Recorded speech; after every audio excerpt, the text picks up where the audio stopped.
Bismillahirrahmanirrahim. Assalamualaikum warahmatullahi wabarakatuh. Jadi teman-teman, perkenalkan nama aku Lisnawati Syada di sini akan menjelaskan mengenai navigation atau navigasi.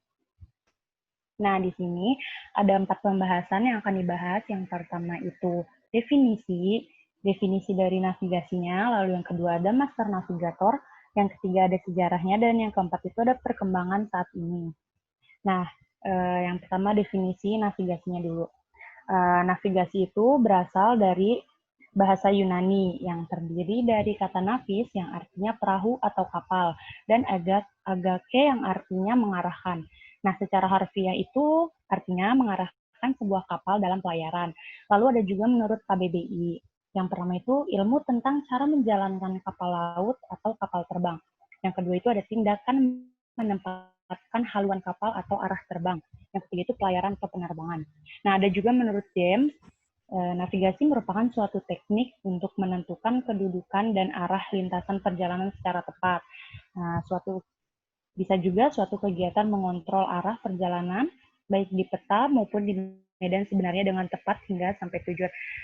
Nah, teman-teman, kalau pada zaman dulu kan navigasi itu lebih ke maritim ya, tapi seiring perkembangan zaman, jadi kata navigasi itu gak hanya digunakan dalam dunia maritim aja, tapi juga udah digunakan di daratan dan juga di udara seperti itu. Nah, lalu yang kedua itu ada master navigator. Nah, di sini dalam peradaban Islam ada dua master navigator. Yang pertama itu ada Ibnu Majid dan yang kedua itu ada Piri Reis. Nah, di sini saya akan bahas dulu yang Ibnu Majid. Nah, jadi Ibnu Majid ini memiliki nama lengkapnya yaitu Syihabuddin Ahmad bin Majid As-Sa'di bin Abu Rokaib An-Najdi. Nah, dia itu lahir di Jilfar, yaitu sebuah desa di sebelah timur kawasan Rasul Al-Khaimah. Jadi di salah satu negeri kecil Arab itu yang terdapat di kawasan Teluk Arab dan lahir pada tahun 1421 Masehi. Nah, ini tuh ada fakta-faktanya. Yang pertama itu ada singa laut, guru bangsa Arab, bintang dunia dan agama. Nah, itu tuh merupakan 3 julukan yang melekat pada seorang Ibnu Majid. Nah, Ibnu Majid itu merupakan seorang pelaut sekaligus navigator yang tersohor dalam sejarah bangsa Arab pada abad pertengahan. Nah, Ibnu Majid itu ilmuwan muslim yang saat ini yang ahli dalam bidang seni berlayar dan ilmu kelautan. Nah, lalu yang kedua itu ada menulis setidaknya 38 risalah. Nah, jadi 38 risalah itu ada berbentuk prosa dan juga ada yang berbentuk puisi. Nah, yang sekarang tersedia itu ada 25. Nah, jadi dalam risalahnya ini tuh berbicara mengenai subjek ekonomi dan bahari. Jadi termasuk kayak bulan-bulan, rute laut, dan garis lintang pelabuhan seperti itu. Nah, lalu yang poin ketiga itu ayah dan kakeknya juga ahli navigasi, mengenal Laut Merah dengan asih. Nah, jadi Ibnu Majid ini tumbuh di keluarga pelaut. Nah, pada usia 17 tahun itu Ibnu Majid tuh udah bisa mengemudikan kapal dan dia juga udah tahu tuh hampir semua rute laut dari Laut Merah ke Afrika Timur dan dari Afrika Timur ke Cina juga. Nah, keluarganya juga sampai sekarang itu dikenal dengan julukan anak nahkoda. Lalu yang keempat itu ada kitab Al-Fawaid fi Usul Ilm Al-Bahri wal Iqaidinah. Jadi kitab itu tuh merupakan salah satu karyanya dari Ibnu Majid yang paling penting bagi bidang navigasi. Bagi bidang navigasi. Nah, kitab yang ini tuh ditulis pada tahun 1490 Masehi sampai dengan 1 Dasawarsa sebelum Ahmad atau Ibnu Majid itu tutup usia. Nah, kitab itu yang ditulisnya berupa sebuah ensiklopedia navigasi dan di dalamnya itu yang berisi tentang sejarah dan prinsip dasar navigasi, letak bulan, serta garis-garis mata kompas. Nah, selanjutnya itu ada master navigator yang kedua, yaitu Piri Reis. Nah, berdasarkan arsip Ottoman, nama lengkapnya itu adalah Haji Ahmad Muhyiddin Piri, dan dilahirkannya itu di Gallipoli, di bagian Turki. Nama ayahnya itu Haji Mehmed Piri. Nah, jadi Haji itu merupakan gelar kehormatan dan informal Islam. Jadi misalnya kalau di Indonesia itu haji teman-teman, tapi ini tuh di Turki tuh bacanya haji gitu. Nah, kenapa ada nama haji? Yaitu sama aja kayak di Indonesia gitu. Jadi mereka tuh sudah menyelesaikan ibadah haji dengan pergi ke Mekah seperti itu. Nah, lalu ada fakta yang pertama itu buku instruksi berlayarnya yang berusia 450 tahun, yaitu yang bernama Kitab Ibari. Nah, jadi Kitab Iberia ini isinya itu berupa informasi kepada pelaut di pantai Mediterania yang merupakan panduan komprehensif untuk instruksi kelautan untuk pelaut. Jadi yang berisi peta-peta yang meliputi garis pantai, saluran air, pelabuhan, terus jarak pantai Mediterania-nya. Nah, selain itu tuh tentang pantainya itu sendiri kayak pulau, jalan, bintang, teluk gitu. Terus tempat berlindung kalau terjadi bahaya di laut, dan bagaimana sih gitu mendekati pelabuhan dan jangkar. Nah, ini juga memberi mereka arah dan jarak yang tepat antar tempatnya. Nah, lalu yang ketiga tuh ada sejarahnya. Nah, teman-teman kalian pernah mikir nggak sih gimana dulu para pelaut itu berlayar gitu kalau belum ada alat-alat navigasi. Nah, di sini aku bakal jelasin. Nah, menurut William Shepard, di sini manusia sudah mengenal keberadaan sistem navigasi dengan menggunakan pedoman benda-benda angkasa alamiah, yaitu bulan, bintang, dan matahari. Nah, manusia pada zaman dulu tuh tidak hanya menggunakan bintang, bulan, matahari itu sebagai penunjuk navigasi saja, tapi mereka juga menggunakannya sebagai penunjuk waktu. Ya, jadi jauh sebelum manusia mengenal teknologi navigasi itu, jadi mereka tuh menggunakan media alam. Nah, media alam itu biasa disebut dengan navigasi alam, teman-teman.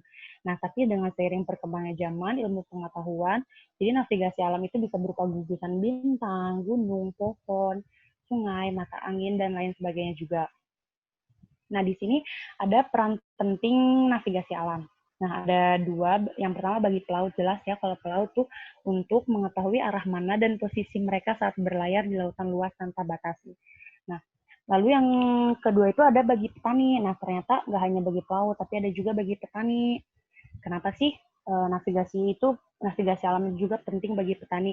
Nah, jadi navigasi alam itu dengan bantuan dari alam yang berdasar pada benda-benda angkasa yang tadi itu, nah para petani itu mampu untuk menentukan kapan sih waktu yang tepat untuk menanami sawah dan ladang mereka, dan mereka juga bisa tuh menggunakan waktunya untuk menentukan waktu, kayak untuk menentukan sistem kepercayaan mereka seperti itu.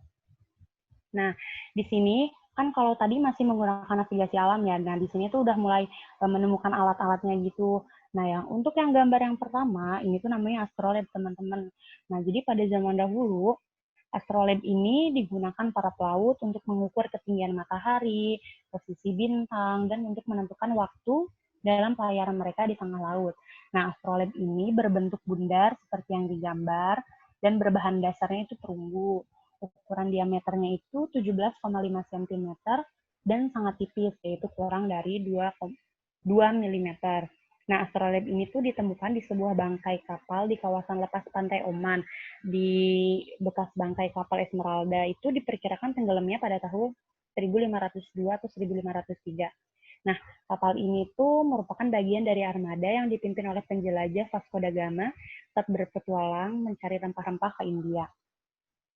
Nah, pada era Islam abad pertengahan, astrolabe itu digunakan untuk mempelajari astronomi, navigasi, survei, penentu waktu sholat, terus serta menentukan arah kiblat, dan astrolog dari Eropa juga menggunakan astrolabe ini untuk horoskop.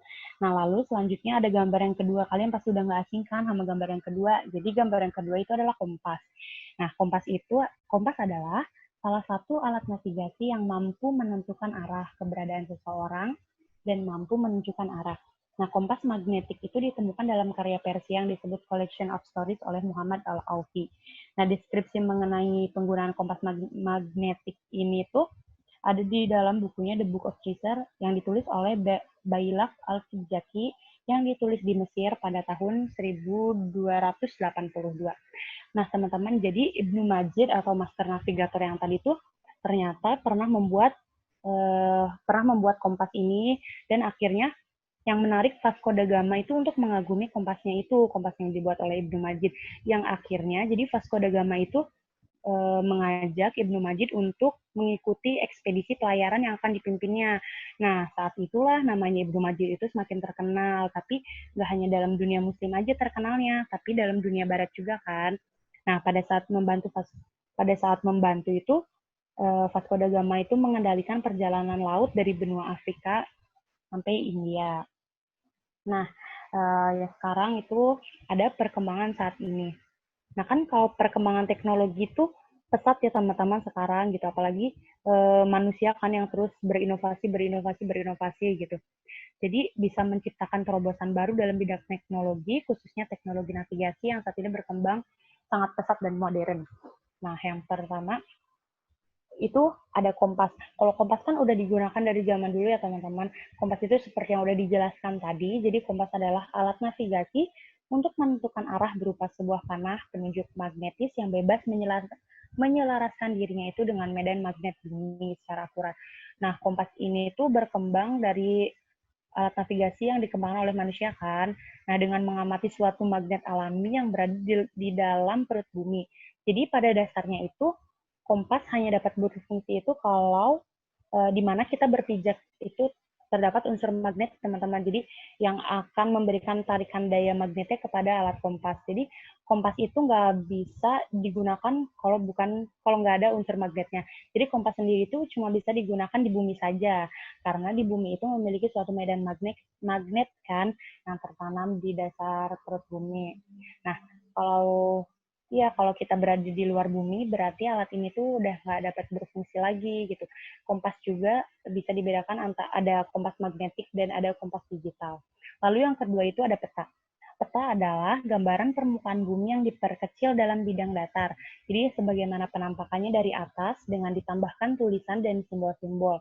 Pemberian simbol-simbol ini itu dimaksudkan agar peta juga mudah dibaca. Melalui peta juga dapat digambar letak suatu tempat di muka bumi. Lalu ada yang ketiga, ada radar.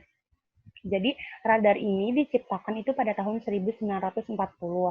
Nah, sedangkan penemuan radar sendiri itu ditemukan di Jerman oleh Heinrich Hertz pada tahun 1892 sampai dengan 1894 dan kemudian pada tahun 1888 dan di tahun 1900 Nikola Tesla itu dan Kroasia itu menjadi orang pertama yang menguraikan sistem untuk menentukan lokasi benda bergerak menggunakan gelombang radio. Nah, jadi berdasarkan ide Tesla ini, di tahun 1920, Gregory Bates dan Merle Stuff di Amerika Serikat itu menggunakan sistem serupa radar. Nah, radar ini tuh banyak digunakan sebagai alat navigasi seperti di pesawat terbang gitu kan, baik di pesawat terbang yang berpenumpang maupun pesawat terbang yang untuk militer. Jadi pada dasarnya radar ini tuh digunakan untuk mendeteksi peta keorbitan suatu pesawat yang sedang terbang untuk mengirimkan sinyal kepada pengawas bandara. Nah, selain itu, radar juga berfungsi untuk mendeteksi letak koordinat musuh berada maupun untuk menentukan jangkauan senjata perang yang akan diluncurkan oleh pesawat militer. Nah, lalu yang terakhir yang keempat ada GPS.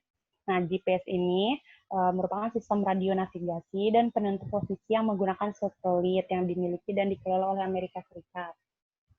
Nah, saat ini GPS itu kan udah banyak digunakan di seluruh dunia dalam berbagai bidang aplikasi yang memerlukan informasi tentang posisi, kecepatan, atau waktu. Nah, GPS adalah jadi sistem navigasi dan penentu posisi yang paling populer saat ini. Di Indonesia juga udah mulai banyak kan diaplikasikan maksudnya. Nah, terutama yang terkait dengan aplikasi yang menurut banyak informasi tentang posisi. Nah, pasti sekarang di smartphone kalian juga pasti udah ada GPS-nya dong. Nah, ini yang paling populer, GPS. Nah, gitu teman-teman. Jadi kesimpulannya, kalau pada zaman dahulu itu eh, manusia-manusia para pelaut juga masih menggunakan navigasi alam dan untuk saat ini tuh sekarang sudah berkembang pesat, sudah ada kompas, peta, radar, dan GPS. Mungkin sekian presentasi dari saya, kurang lebihnya mohon maaf. Wabillahi taufiq wal hidayah. Wassalamualaikum warahmatullahi wabarakatuh.